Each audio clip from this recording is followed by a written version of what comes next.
What's up guys, welcome back again to my YouTube channel. It's your baby girl Bolaji. If you're new to my channel, welcome. My name is Bolaji, and if you're a returning subscriber, thank you for coming back to this video. Please, if you're not yet subscribed to my channel, please subscribe to my channel, give this video a big thumbs up, drop a comment or two, okay? Alright, moving on because there's no time for sume. I'm just going to jump right into this video, okay?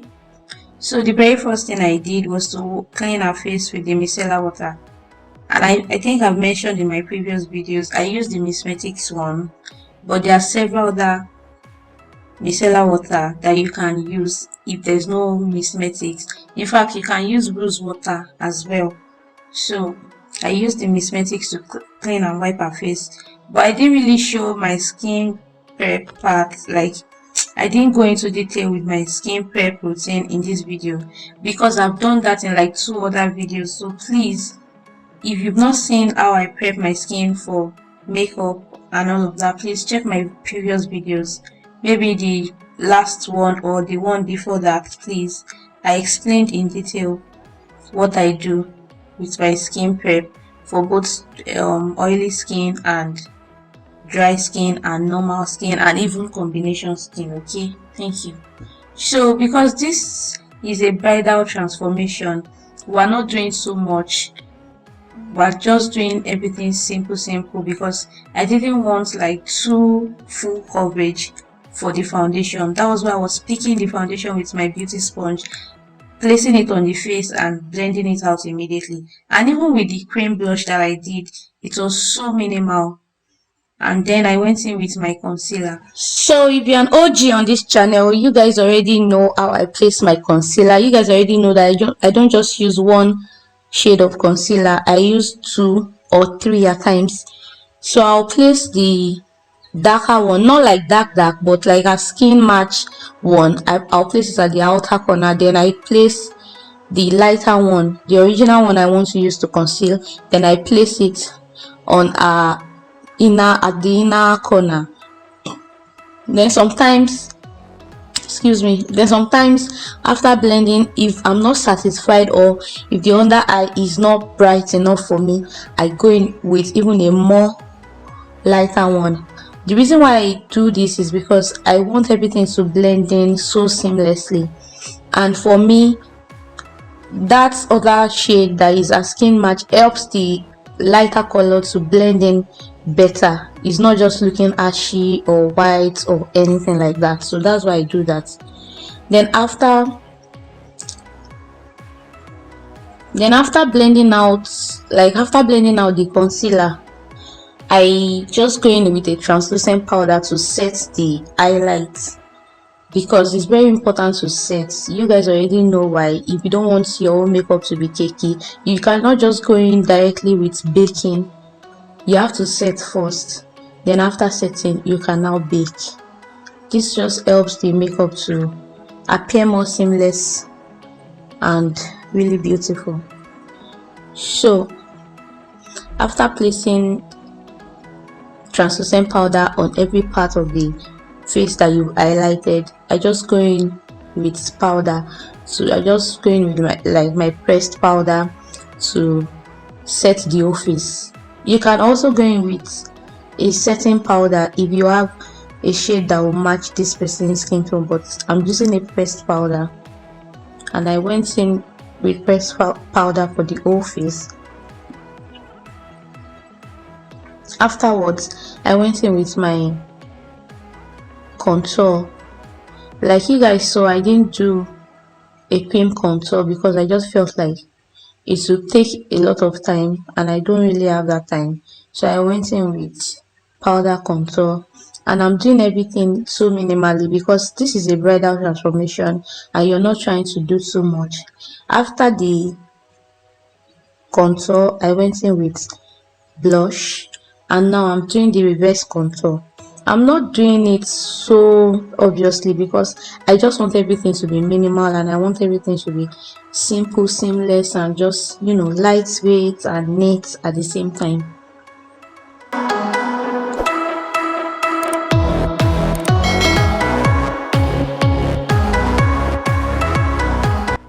Yeah, so I know in maybe my previous video, even the one before then, I promised you guys that I was going to show you how I do my eyebrow and all of that. But you guys, it was not easy filming this part at all.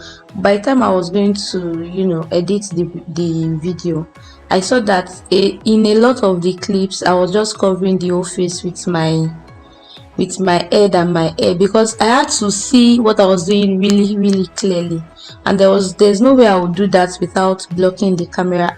To be honest, I don't know I'm going to show you guys a proper and detailed eyebrow routine, but I hope I'll do another video that I'll explain all these things I'm doing in detail. But as you guys can see, I brushed out the eyebrow, and before now I'd already trimmed the eyebrow earlier before starting the makeup at all. So after that, I brushed it upwards and I started outlining with my pencil. There's no special step in drawing the eyebrow, like there's no big deal at all. I'm just using a regular pencil that is sold at the market for like 150 or 200. This is David's pencil. You can literally find it anywhere in Nigeria. So I outlined the lower part first, and then I'm outlining the upper part of the brow. Then afterwards I started filling it in lightly. To be honest, my eyebrow routine has even changed over like recently. I started using brow pomade. I'll probably show that in another video, so help me God. But this is what I was doing at the moment when I filmed this, and it came out really well too. I filled in the end more darker than the way I filled in at the front. At the front, it was more like light strokes all through, just to make it look more natural and nice. And at the tip, I went in more. Then I'm using the same method I used in highlighting the face.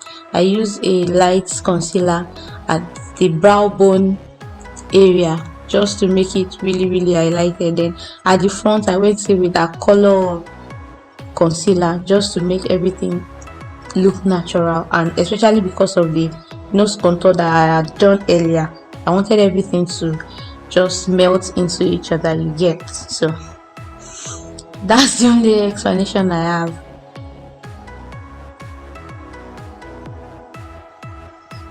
And then at the extreme end or tail of the eyebrow, I went in with that same darker concealer so that it can blend in with our foundation on that end. So that's just the simple explanation, and I went in with my blending brush to blend.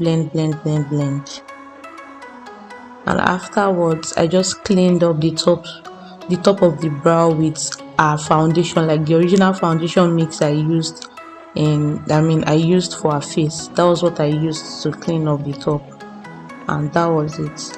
I didn't show the eyeshadow routine because it wasn't anything serious, just some brown eyeshadow, some brown matte color, and then rose gold shimmer color, and that was it. And then that's the hairstylist styling the hair. I collaborated with Always Touch. I've collaborated with her before on this channel. If you watch my previous video where we did the Edo bride, she was also the one that did the okuku that the Edo bride wore. So we still collaborated together again. I'm going to drop her WhatsApp, her Instagram handle. Please message her if you need a bridal hairstylist. She's such an amazing person to work with. She was so patient and everything. So at this point I was in a rush, like I had a client waiting for me and I needed to finish up with this video. That was why she's styling the hair and I'm doing the lips. Like we're just working together because I couldn't wait for her to finish styling the hair before I would complete the look. So I just lined her lips with brown, and then I topped it with nude shade from my iMagic palette, and then I topped it with gloss. Yeah, lastly, I also went in with some highlighter, and that's it for this look. Thank you so much for hanging out with me. If you did enjoy this video, please give this video a thumbs up. Don't be stingy with your like. Give this video a big thumbs up. Subscribe to my channel if you like it here. And I'll see you guys in my next one. Thank you so much. Love you guys. Mwah.